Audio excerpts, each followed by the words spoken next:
Welcome, folks. We got our answer from yesterday.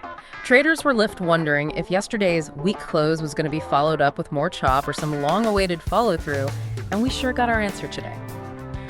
Friday closed out an absolutely brutal week for bulls, and by the end of the session, the market looked like it had fully shifted from shaky to outright broken.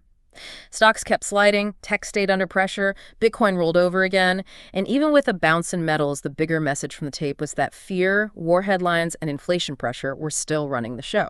You're watching the Stock Market Summary series, and we're going to break down what we're seeing. But real quick before we do, if you're new here, welcome, and please note that none of this is buying or selling advice. We're just calling what we see happening in the charts as things develop. Yeah, it really was a waterfall out there today. I mean, SPY dropped 1.69%, and the tech-heavy QQQ fell 1.95%. Wow. Right, bringing it dangerously close to that critical $558.40 support line. And the indexes didn't just stumble here. They hit 6-month lows. Wow, so nothing survived the purge. Well, the only sectors that didn't trigger those automated sell-offs were your classic defensive plays, like energy, utilities, and consumer staples. Right, so the money is hiding. We saw that in the individual names we mentioned yesterday, too. I mean, look at ASTS. It tried to break out on Wednesday, completely failed, and formed what technical traders call a bearish death hook. Yeah, that is an ugly setup. It really is. For the folks watching, it's like a tug of war where the buyers just completely drop the rope, the price spikes up, fails instantly, and hooks straight down to close at the absolute low of the day. It just shows total exhaustion. Right, and then you have NVIDIA crashing through its trend line. Exactly.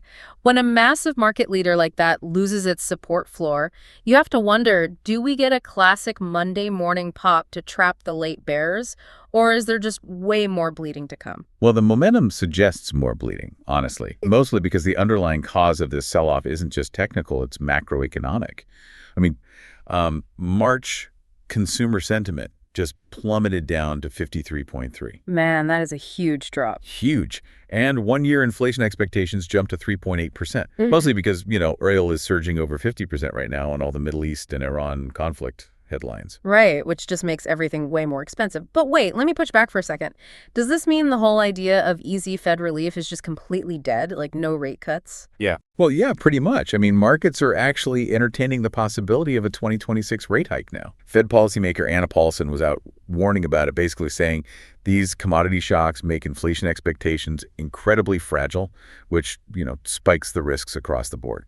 So because those macro fears are just peaking everywhere, you are seeing capital desperately scrambling for safety, which is causing this mass cross-asset chaos. Oh, definitely. I mean, Bitcoin dropped another 4% today. It's looking really weak as it eyes that $60,000 level. And sure, we saw gold bounce about 3.52% and silver pop 4.36%. But that's just a counter-trend bounce in a damaged structure, right? Exactly. The overall structure is still trending downward. That was just a temporary reflex upward as panicked traders grabbed traditional safe havens.